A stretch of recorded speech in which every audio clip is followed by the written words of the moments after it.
E aqui estamos nós, de volta a mais um programa Mundo.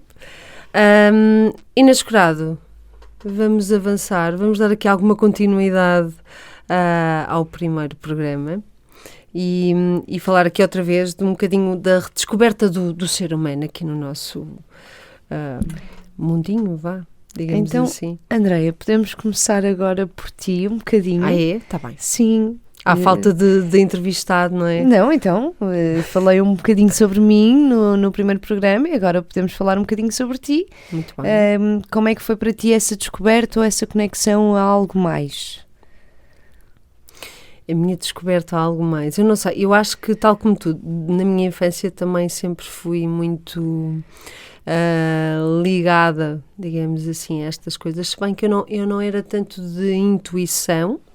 Acho que era mais de imaginação. Tinha muitos amigos. Eu tinha, aliás... Ainda tens, na verdade, a Andreia não tem amigos. Todos os amigos da Andreia são seres que não existem. Não, eles existem, amor. Tu é que não os vês. Não os vejo. Não, aliás, nem eu, nem ninguém. Não, mas tinha... Mas eu acho que é uma síndrome normal do filho único, não é? Dos amigos imaginários. Confirma-se. Pronto.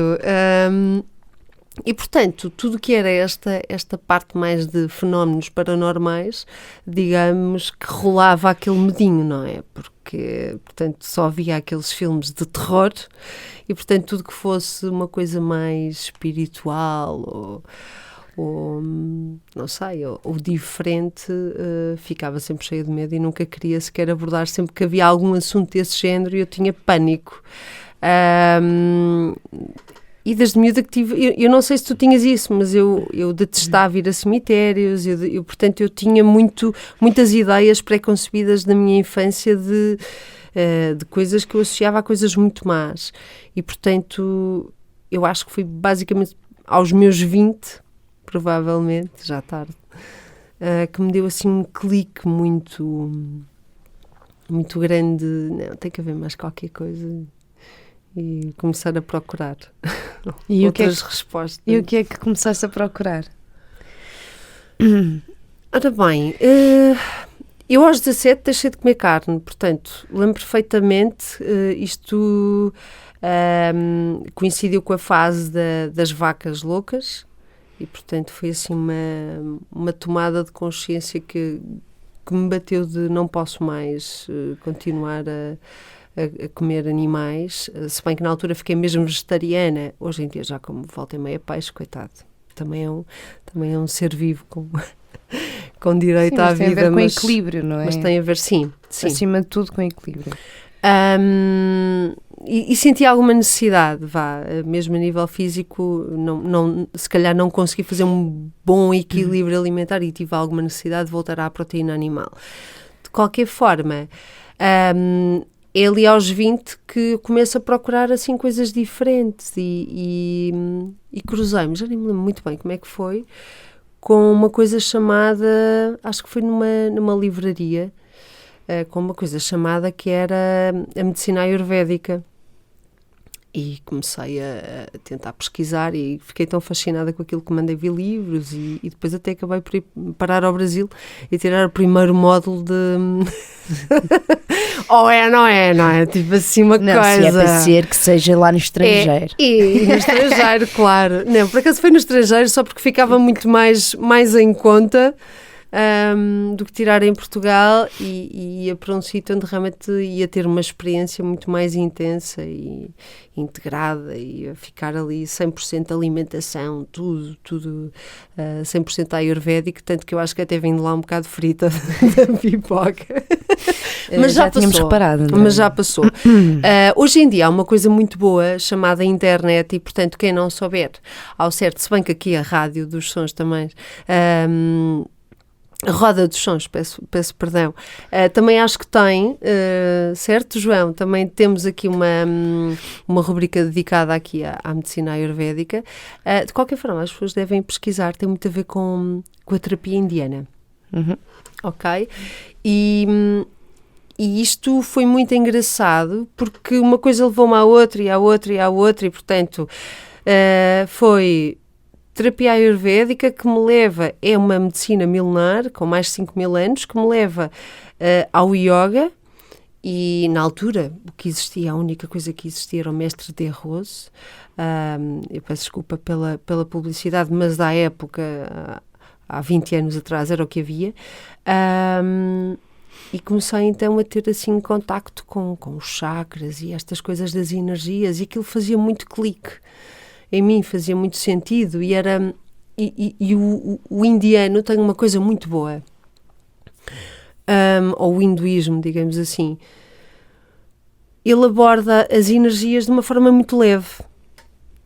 Não é como o católico. Eu demorei muitos anos a estudar o espiritismo, porque eu acho que nós temos tantas ideias preconcebidas e pesadas do que é as energias, porque o espiritismo associado à igreja é muito o diabo e o demónio, e vão-te puxar os pezinhos à noite. Sim. Não é?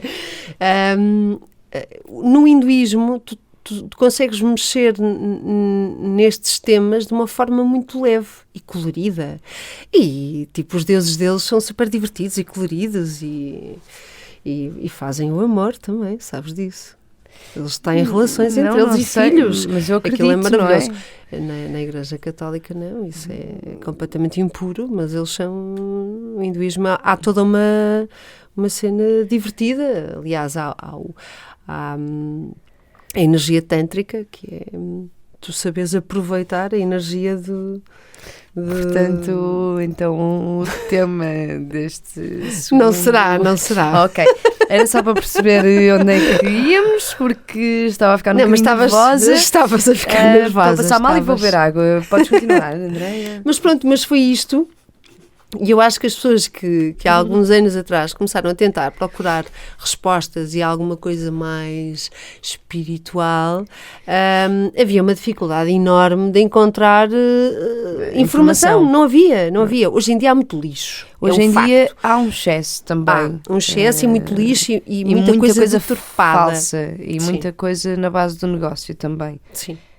Que é, pronto, que também é um perigo, ou seja, não é tudo, nem toda a gente que trabalha com energias, com mediunidade, não, nem toda a gente que trabalha com tudo isso são pessoas realmente dotadas de, ou com capacidades para, ou seja, há que estar muito atento. Eu digo sempre isso a muita gente. Eu acho que tudo é válido. Tarot é válido, consultas, astrologia, tudo é válido, tudo junto. Aqui tudo é válido. Então aqui no nosso programa é mesmo tudo válido. Exato, mas é... Bem, vamos voltar ao Tantra. Não vamos, sabes que eu não sou muito conhecedora do... Ok, pronto, deixa estar. Bom, como... Não sou. Mas é importante dizer lá para casa... Amigos... já estamos a falar em coisas que eu gosto. É importante dizer lá para casa que a energia sexual é das energias mais fortes, isto já foi até medido, e mais poderosas que existem. Daí ser tão grave ela ser usada para coisas más.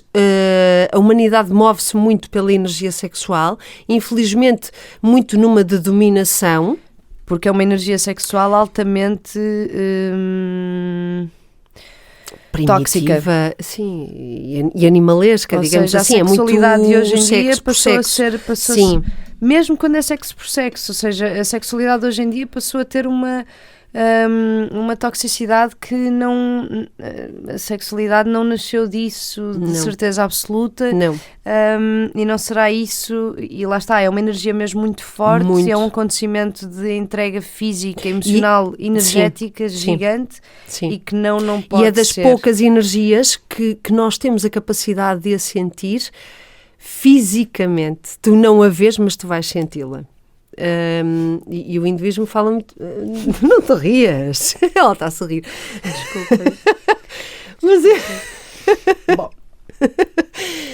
Meu Deus, pronto, por isso é que é preciso sempre ter aqui um convidado, porque tu a seguir começas-te a rir. Pois, pronto, não, é? Poderíamos estar a ter esta conversa em casa com um copo de vinho, mas não, com isto uma é garrafa precisamente d'água. para nós explicarmos às pessoas que tudo isto pode ser falado enquanto é brincado, não é como uma coisa religiosa que parece que tem que haver um silêncio mortal e um complexo gigante. É tudo isto, pode ser falado, brincado e conversado tranquilamente entre amigas, como nós somos.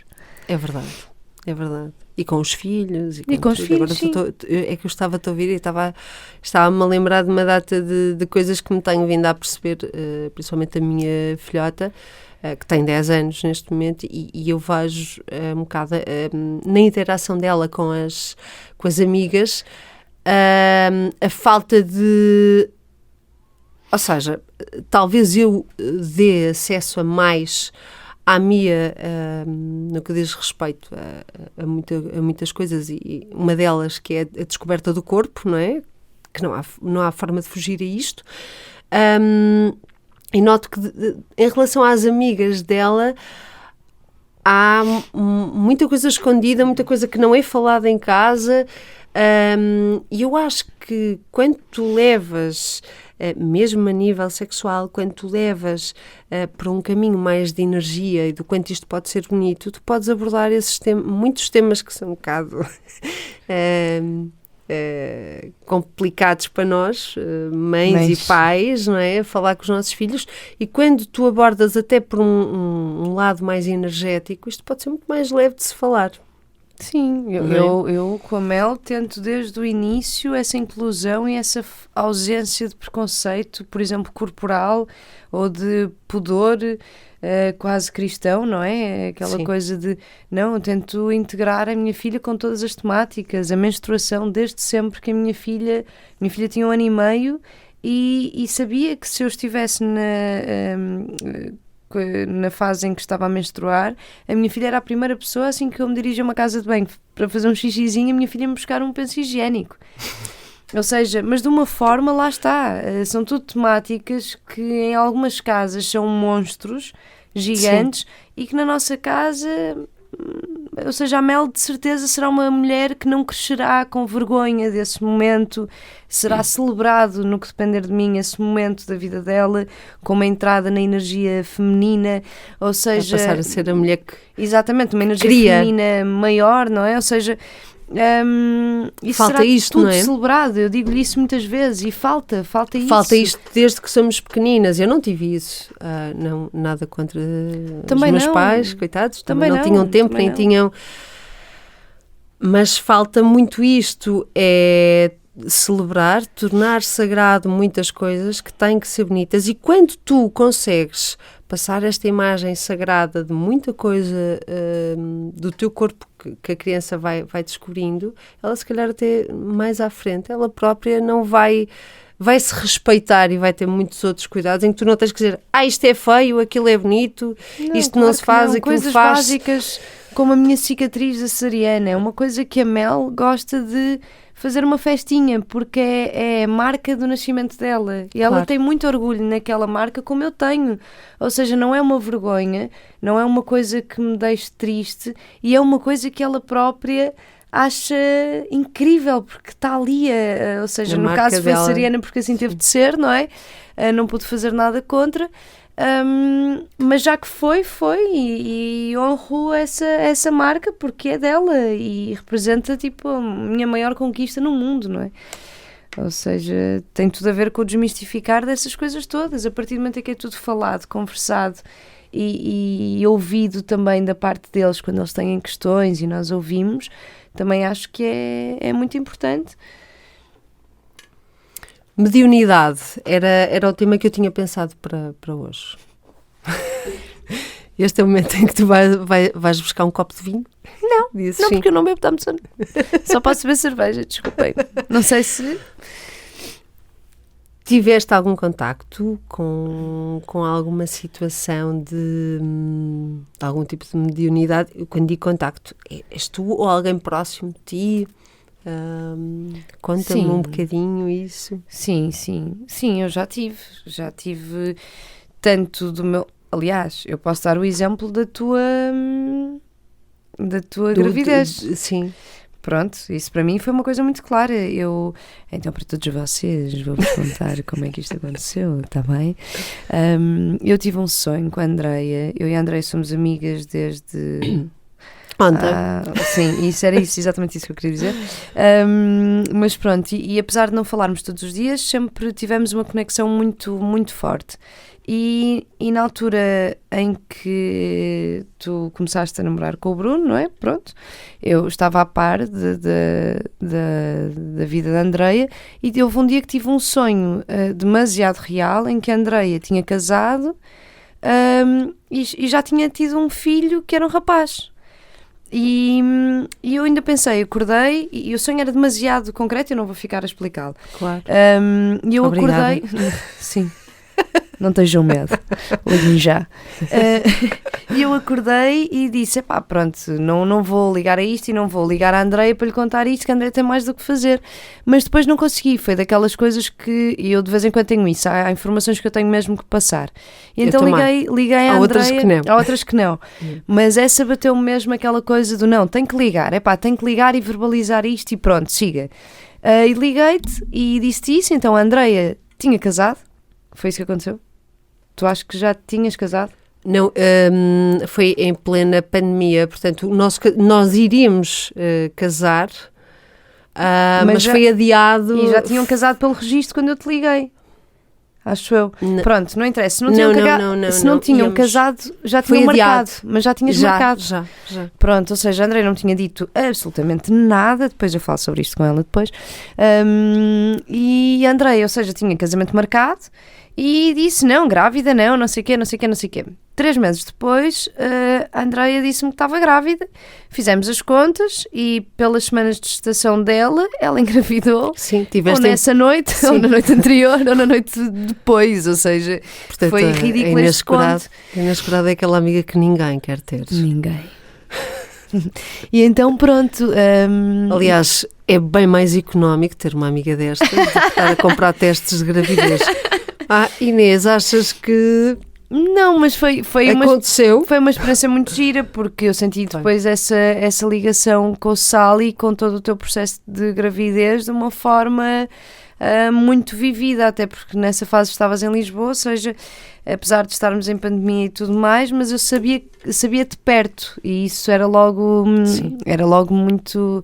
Foi muito diferente, ou seja, isso foi uma experiência minha, mas já tive experiências com pessoas de fora. E eu sempre quis ter um filho homem, e foi engraçado, porque depois, assim que descobri que descobrimos, né, que estávamos grávidos, eu não tive dúvida nenhuma que era um menino. Eu também não. E foi quase ridículo, porque eu lembro-me quando fomos ter a primeira ecografia que supostamente daria para ver o sexo da criança, nós nem tínhamos dúvidas de género...